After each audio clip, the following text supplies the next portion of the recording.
Shikues nderuar, përshëndetje, ky është edicioni orës 23. Instituti Kombëtar i Shëndetit Publik njofton se sot janë regjistruar edhe 96 raste të reja me COVID-19. Instituti ka bërë të ditur se po ashtu sot në laboratorin e mikrobiologjisë molekulare në këto institut me metodën Rtk3 janë testuar gjithsej 439 mostra të marra nga klinika infektive dhe gjurmimi kontakteve të rasteve në terren. Prej tyre me SARS-CoV-2 janë konfirmuar 96 raste. Rastet pozitive janë nga komuna Gjelanit 20 raste, Prishtina 19 raste, Prizreni 19 raste, Mitrovica 15, komuna Pes 6 raste, Vitia 6 raste, Vushtri 3 raste, komuna Drenasi 2 raste dhe me nga një rast komunat Fush Kosovë, Kaçanik, Lipjan, Mamush, Obiliq dhe Shtime. Instituti Kombëtar po ashtu njofton se sot janë shëruar 29 pacient duke quar totalin e tyre në 1047 persona të shëruar. Vazhdojmë informacionet të tjera, nga 27 shtëpinë e lagjen Krojvitakut në Mitrovicën e Veriut, vetëm 13 janë të banuara nga shqiptarët. Shkaku i largimit është siguria dhe kushtet jo të përshtatshme për një jetë normale. Sipas banorëve, në pjesën e banuar nga shqiptarët nuk ka investime infrastrukturore, madje as qasje në sistemet kablore të televizioneve apo rrjet të internetit. Kështu duket gjatë natës, lagja Krojvitakut në Veri të Mitrovicës. Banorët sikur janë harruar nga të gjithë, me probleme të shumta infrastrukturore, pa ndriçim me transport, e madje me mungesë të informimit në gjuhën shqipe. Kemi bërë kërkesa edhe për telefona, edhe për internet, edhe për të gjitha, por s'kena mujt me gjithë në kuptim të askush. Kanë qenë disa kompani, si që është Posta, IPCO, jenë në ardhë, me nani mund diçka, por në fund nuk kanë guzuar me nis mund. Krejt sa janë krejna ka ne shqiptarët, asë njëna s'ka dritë ndryshim. Ku është aty për mbeturina sështë? Unë i kam gati 70 vite sot, ku me marë mbeturinën, pej këtu hite me quë dikun në qytet. Banorët e kësaj ane të Kosovës ankohen se nuk e din as se cilës komuni përkasin, nëse janë me atë të Mitrovicës jugore apo veriore. Kjo pasi për një nga problemet qofshin edhe më të thjeshta, enden sa nga njëra komun në tjetrën. Ata thonë se janë të vendosur të mos i lshojnë shtëpit, por i bëjnë thirrje qeverisë së vendit të kthejnë kokën prej tyre. Fatkeqësisht jemi sikur aja xhinia asnjëse.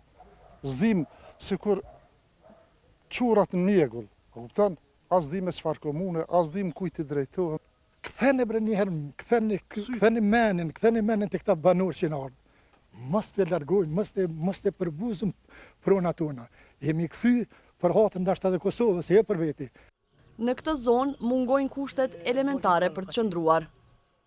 13 familje në lagjen Krojvitakut në Veri të Mitrovicës përballen me mungesë të ndriçimit, transportit si dhe probleme të shumta infrastrukturore. Disa nga banorët atje na thanë se askush nuk kthen kokën nga ta.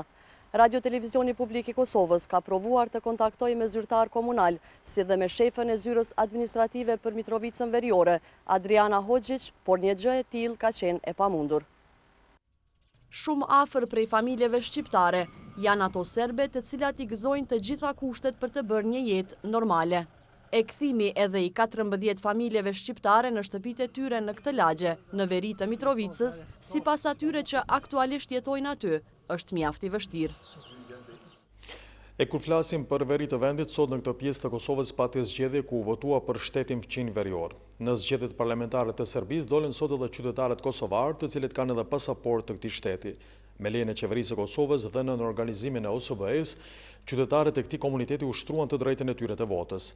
Kryeministri i Kosovës Abdullah Oti deklaroi dje se edhe në qeverisjen e tij janë duke vazhduar të njëjtat aranzhime që kanë ekzistuar më herët për këtë proces. Qytetarët e Kosovës, të cilët kanë edhe pasaport të Serbisë, patën mundësi të votojnë për zgjedhjet parlamentare të këtij vendi. Ato mbajtën në vendbanimet e komunitetit serb dhe organizuan e mikëshyre nga OSBE-ja me praninë edhe të KFOR-it. Kjo dalje masive që nga mëngjesi hershëm është tregues se dita e sotme është ditë e demokracisë dhe thras të gjithë njerëzit, të gjithë qytetarët që të dalin në zgjedhje në mënyrë masive dhe të votojnë për kandidatet e tyre sepse kjo është mënyra që të ruhemi dhe të mbjetojmë në këto hapësira, natyrisht duke respektuar të gjitha masat dhe rekomandimet të cilat i rekomandojnë organet kompetente në luftën kundër COVID-19. E qytetarët kryesisht në veri të vendit treguan hapur se votojnë për partitë nacionaliste. Për të mirën e popullit serb dhe rrethinën ku ata jetojnë, dhe atë të Serbisë si republikë në region, në vendin që i takon në Evropë dhe botë, ne presim që në këto zgjedhje të fitojnë partitë patriotike. Mbajtja e zgjedhjeve të Serbisë edhe në vendbanimet serbe në Kosovë është lejuar nga qeveria e Kosovës. Për herë të parë në zgjedhjet parlamentare në Serbi, 5 parti shqiptare nga Lugina e Preshevës garuan në një listë të përbashkët zgjedhore. Partitë politike shqiptare si Partia për Veprim Demokratik, Alternativa për Ndryshime, Lëvizja për Progresin Demokratik, Lëvizja për Reforme e Partisë Demokratike Shqiptare dhe Partia Demokratike arritën marrëveshje parazgjedhore për të shkuar me një listë të përbashkët me kandidat nën emrin Lugina e Bashkuar. E për të na njoftuar më shumë në lidhje me pjesëmarrjen e shqiptarëve në Luginë në zgjedhjet parlamentare të Serbisë, lidhemi tani me korrespondentin tonë në Luginë, Baki Rexhepi. Baki, përshëndetje. Përshëndetje, vëllai. Tashmë di që ka përfunduar edhe procesi i votimit atje dhe cilat janë rezultatet preliminare, kur kemi parasysh që edhe në këtë proces ka pas rëndësi të veçantë pjesëmarrja në një listë unike të subjekteve shqiptare në Luginë. Pikërisht ashtu siç thatë ju, pra gjatë ditës sotme në 3 komunat e Luginës së Preshevës, 5 nga 6 parti politike shqiptare të kësaj zone kanë marrë pjesë në një listë të përbashkët shqiptare, të quajtur Alternativa Demokratike Shqiptare, kumbarit së cilës ishte Ministria e Punëve të Jashtme e Republikës së Shqipërisë, e që është përkrahur edhe nga Republika e Kosovës. Sipas informacioneve preliminare, në ora 20 janë mbyllur të gjitha vendvotimet para këtyre rezultateve preliminare, ndërkohë rezultatet preliminare nga Komisionet Komunale Zgjedhore në të trija komunat bëjnë me dije se dalja në zgjedhje është diku në rreth 45%. Në komunën veç, në komunën e Preshevës, deri më tani janë përpunuar 20 nga 38 vendvotime, me sa është evidentuar se kanë votuar rreth 20.000 qytetarë për Alternativën Demokratike Shqiptare Lugina e Bashkuar, zgjedhjet parlamentare me që në Preshevë nuk janë mbajtur zgjedhjet lokale. Ndërkohë, dihet se 95% e banorëve shqiptar janë në komunën e Preshevës dhe sipas këtyre rezultateve mund të mirët vesh se është një numër jashtëzakonisht i mirë i votuesve shqiptar që kanë marrë pjesë për zgjedhjet parlamentare. Ndërkohë në komunën e Bjanosës procesi zgjedhor ka qenë më intensiv sepse gara është zhvilluar si për zgjedhjet parlamentare, ku kanë garuar bashkë subjektet politike shqiptare, ashtu edhe veçmas kanë garuar për zgjedhjet lokale. Me që rast, në këtë komunë dalja ka qenë rreth 12.000 qytetarë shqiptarë kanë marrë pjesë në zgjedhjet lokale dhe parlamentare, e siç merret vesh nga shtabet e partive politike, me që Komisioni Komunal Zgjedhor ende nuk ka pranuar ndonjë listë nga gjitha vendvotimet ku është votuar, diku në rreth 10.000 qytetarë kanë votuar për Alternativën Demokratike Shqiptare, ndërsa 12.000 për zgjedhjet lokale.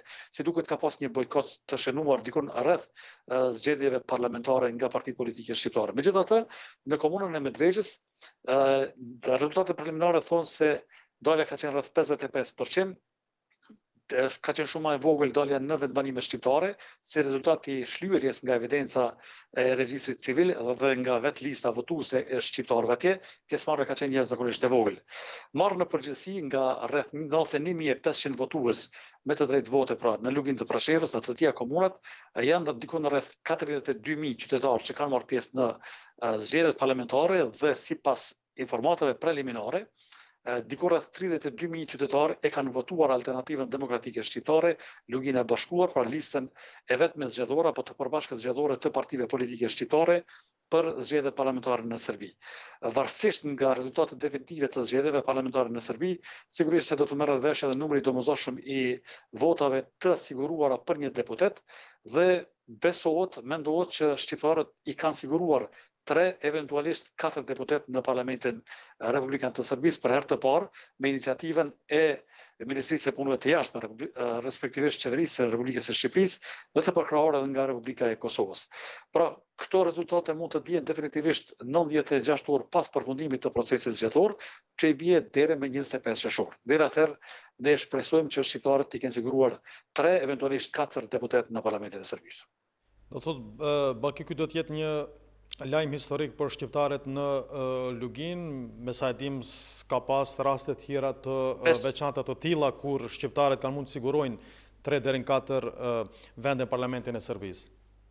Sigurisht ka qenë, siç thash në fillim, kumbari i kësaj liste. Ky projekt ka qenë ekskluzivisht i Ministrisë së Punëve të Jashtme të Republikës së Shqipërisë dhe këtë ekskluzivitet, këtë merit e ka vetë ministri Gjentçakaj, i cili ka qëtëtuar për 30 radhazit në Lugin të Prashevës, po që është përkrahur fuqimisht edhe nga kryeministri Edi Rama, është përkrahur nga presidenti Ilir Meta, gjithashtu nga presidenti Hashim Thaçi dhe nga kryeministri Hoti dhe gjithë personalitetet publike të cilët kanë ndikim në këtë rajon.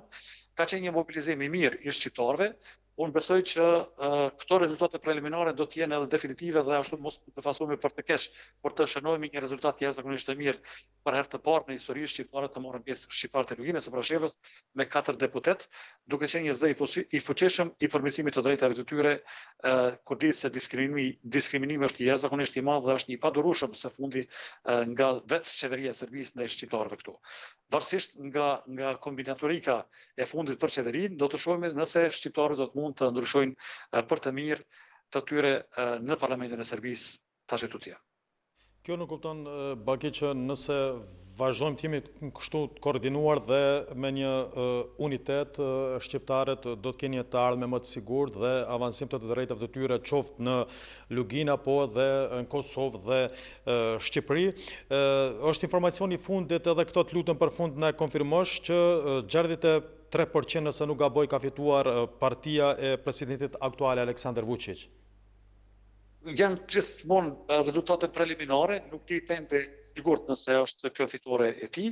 Ka pas një tendencë për bojkotim të partive opozitare, të disa partive opozitare në Serbi, megjithatë disa parti të tjera më të vogla, me që është hequr më herët ai pragu i nevojshëm për kalimin për pjesëmarrjen në zgjedhjet parlamentare, ka mund që të arrijë edhe një rezultat të tillë edhe vetë presidenti i Serbisë, respektivisht partia e tij.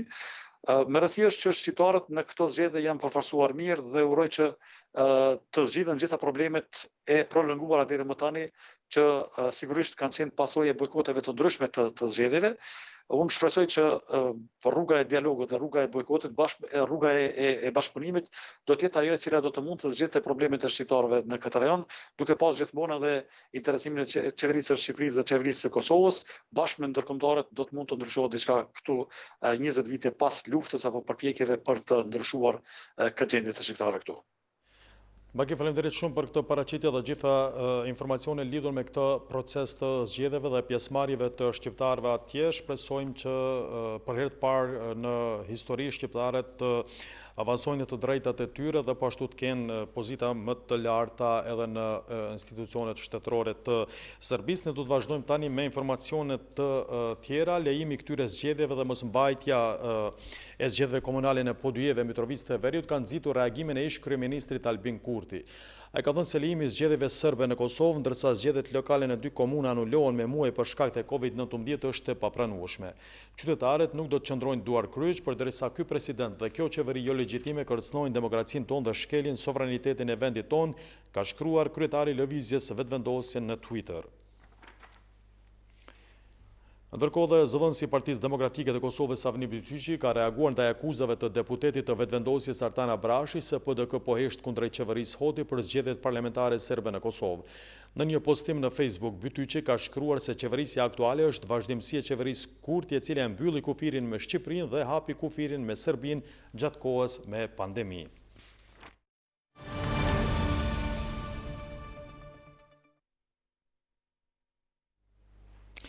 Vazhdo me informacionet të tjera që kanë të bëjnë me pandemin, situata me virusin koronat në Kosovë vazhdon të përkeqësohet. Në orët e ershme të mëngjesit të sotëm betejën me Covid-19 ka humbur edhe një person, duke quar në 36 numrin e të vdekurve.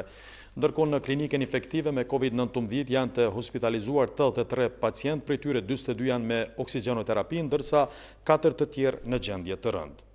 Kemi në intenziv të klinikës. Ndërkohë, Ministri i Shëndetësisë Armend Zema gjatë vizitës që i ka bërë klinikës infektive ka thonë se të gjithë pa dallim duhet të respektojnë rekomandimet e Institutit Kombëtar të Shëndetit Publik, si dhe të përmbahen manualit të Ministrisë për luftimin e pandemisë Covid-19. Ndjekim deklaratën e ministrit dhënë pas vizitës në infektiv.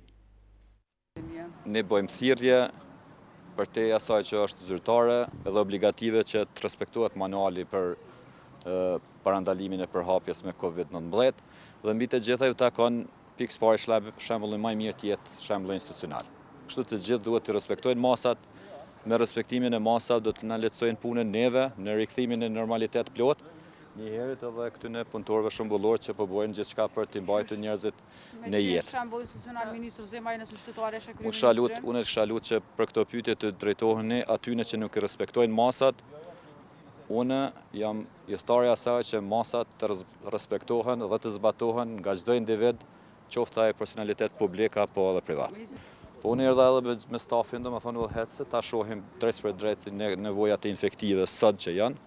Kem pasur disa raportime mediale të cilat disa janë të pasakta, disa qëndrojnë, dhe është mirë që opinioni publik të informohet sakt. Vite gjitha është përkushtimi i ministrit dhe Ministrisë së Shëndetësisë që ta përcjellim çdo ditë gjendjen e luftimit të pandemisë me COVID-19. E përmes një video mesazhi, Ministri i Shëndetësisë Armend Zemaj ka kërkuar nga qytetarët që të respektojnë rekomandimet e Institutit Kombëtar që të mos rikthehen masat e izolimit. Në të njëjtën kohë, ai ka paralajmëruar hapjen e linjave ajrore në mënyrë që mërgata të mund vijë për pushime në vendlindje. Ne dhe qeveria e Kosovës po bëjmë çmos që të mos ketë rikthim të masave të izolimit. E kemi mbështetur Institutin Kombëtar të Shëndetësisë Publike që të shtojë testimet në masë. Njëherët po angazhohemi që të mundsojmë testime tjera masive.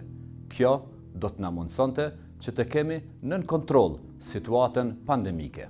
Kjo do të na shpejtonte lehtësimin e masave, e me këtë do të kemi zhvillim normal të jetës, ekonomisë, bizneseve, si dhe do të mundsohet ardhja e mërgatës sonë përmes linjave ajrore dhe toksore. Betejë jonë kundër COVID-19 vazhdon.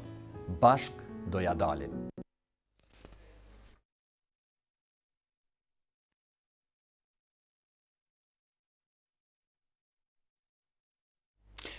Vazhdojmë me informacionet të tjera. Sot u mbushen 21 vjet nga nënshkrimi i marrëveshjes për demilitarizimin e UÇK-s. Në këtë marrëveshje ishte paraparë formimi i ushtrisë së Kosovës në vijat e gardës kombëtare të Shteteve të Bashkuara të Amerikës, duke marrë parasysh marrëveshjen në Rambuje. Këto ditë, presidenti i Kosovës Hashim Thaçi deklaroi se Kosova e fitoi lirinë para 21 vjetësh. Duke përmendur etapat e transformimit të ushtrisë nga UÇK-ja në TMK e më pas në FSK, kreu i shtetit deklaroi se rrugtimi i ushtrisë sonë ishte rrugtimi i lirisë dhe pavarësisë së Kosovës, derisa shprehu nderime dhe respekt për të gjitha gratë dhe burrat që sakrifikuan gjithçka për këtë ditë. Presidenti Thaçi deklaroi se jemi krenar me ushtrinë e Kosovës, për të cilën tha se së shpejti do të jetë pjesë e misioneve patësore të NATO-s kudo nëpër botë. Edhe kryetari i PDK-s Kadri Veseli shprehu sot nderim për të gjithë pjesëtarët që ishin pjesë e këtij transformimi, ashtu si për vijuesit e asaj rruge, oficerët dhe ushtarët tanë të sotëm.